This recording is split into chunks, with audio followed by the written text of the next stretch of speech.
This is the all-new, completely revised 2019 Nissan Altima. For 2019, along with this complete overhaul, is a very simplified product lineup. You'll see what I mean in a moment. If you want the base car, which is the Altima S, it retails for $27,998. With that, you get the standard CVT and all-wheel drive. Already, well, that's quite interesting.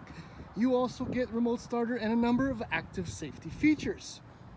The next trim up, the SV, which adds 17-inch wheels, heated steering wheel, Pro Pilot, sunroof, and a few other options for $31,498. Remember, still all-wheel drive, still very well equipped.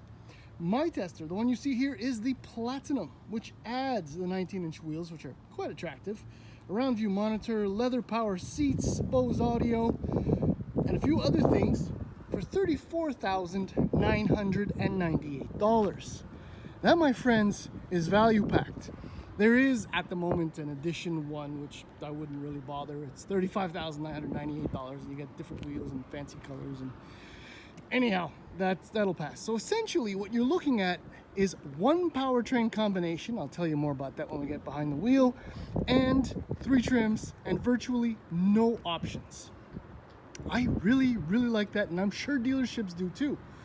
And it gets better, because when you take a closer look at this car, admittedly, it is quite attractive. This is probably one of Nissan's most aggressive iterations or interpretations of its V-Motion grille, and it's never looked more at home on any of its cars.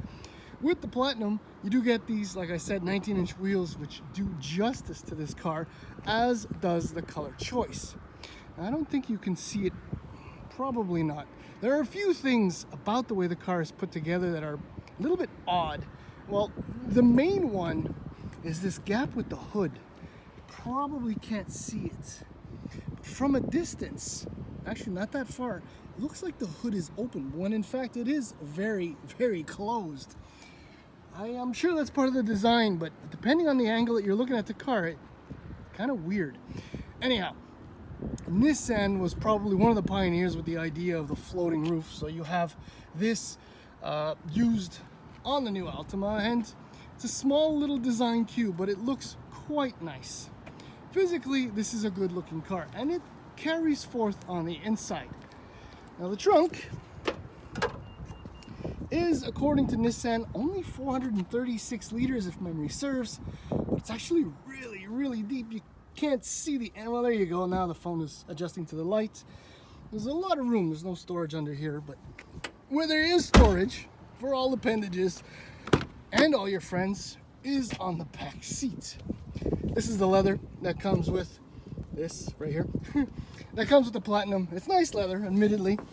Getting in and out is actually quite nice, despite the roofline being a little bit slopey.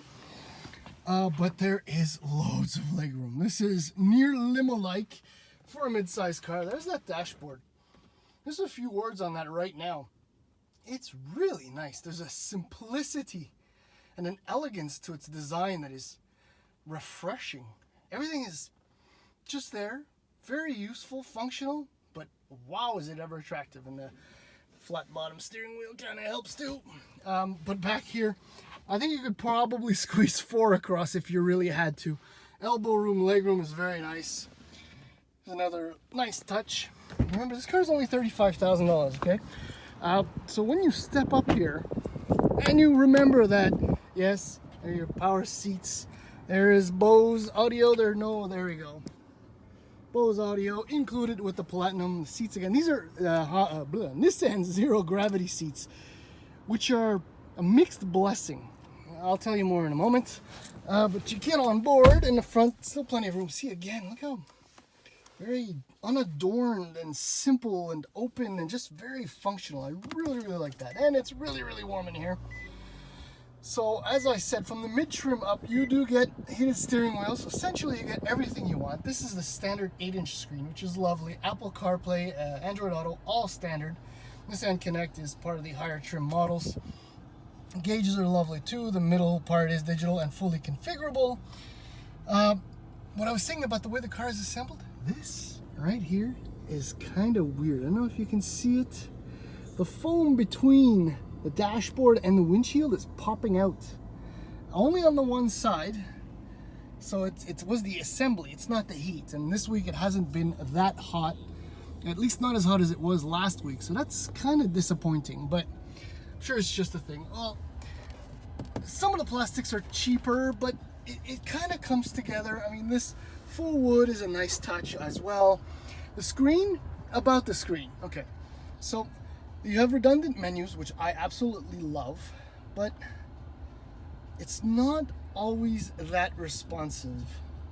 I've had a hard time, at first anyways, setting up some of the menus, and some of the graphics are a little bit old school. Like you sit into a Hyundai product or a Toyota or a Volkswagen, and graphics are much sharper, better not laid out, but the resolution is much sharper.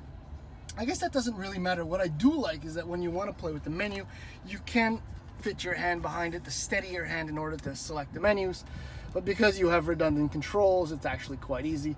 This is a staple in Nissan Infinity's lineup, where you have the day and night brightness for the screen. But you know, oh, and about the zero gravity seats, they feel like couches, which at first is lovely, but after maybe 15-20 minutes of driving, which we will very shortly do, they feel like you're sitting on a big cushion with very little practical support. Anyway, the car is attractive, very attractively priced. So let's do the next thing, which is go for a spin. Now, as I've mentioned, as part of Nissan's very simplified product planning process, a lot of P's, for their products in general and for the Nissan Altima, there is but one engine. Normally aspirated 2.5 liter 4-cylinder engine, 182 horsepower, 178 pound-feet of torque. Very adequate for the vehicle. Here, especially when you consider that your average fuel economy could hover as low as 8 liters per 100 kilometers.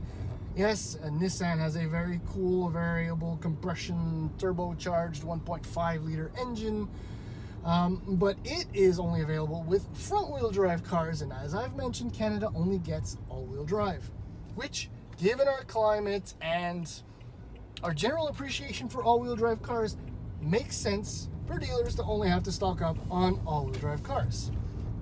Only transmission available is Xtronic CVT, which has a number of preset shift points. Overall, the powertrain, as I said, is very adequate, very fine, good fuel economy, reasonably responsive. There are no drive mode buttons, which in a car like this, I have to admit, I appreciate. Now, I went to the launch event of this car last fall, and at the time I was surprised at how agile and nimble and sporty, dynamic this car felt, if mostly because the previous generation of the Altima was an utter bore. It was less than an appliance to drive. It made the previous generation Camry feel like a sports car. But therein lies maybe the Altima's biggest thorn in its side, and that is between driving the Altima the first time last fall and driving the Altima now this summer. Well, I've driven the Camry again, I've driven the Mazda 6, and a few other direct competitors to this car, and whereas I thought this was in the top 3, it kind of fell a few notches. And believe me you, when the new Legacy shows up a little later on in 2019, it's not going to help the Altima whatsoever. Handling is really good for the car, but damping is too stiff, or it doesn't filter out the road imperfections. I will chalk that up in part to the 19-inch wheels, which are probably borderline excessive for this car, for the application, for the chassis, the way it's tuned. So I'm thinking the 17s on the mid-trim car will be better suited and provide a better drive, or ride I should say, for this car. Brakes as a whole, I've got nothing negative to say. Steering is very light, but the precision is there. It's all good. The cabin remains relatively quiet at higher speeds, which is very appreciable. But again, whereas I thought this was a sharp, entertaining car to drive when it was in Santa Barbara, so I guess, you know, the roads, the setting, the mindset, all of that does have an effect on the final result. I am admitting to that.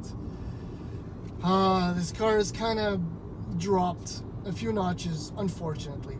It's still maybe the second best Altima that Nissan has ever built, and that's behind the first generation, the 94 to 98, if memory serves, or no, 94 to 2001, I believe, which was bulletproof, reliable, and the perfect Japanese appliance that never broke, but still wasn't boring to drive. So there you have it. The new Altima is a great car and is value packed. The pricing, when you consider the content, the equipment, the powertrain, quite impressive.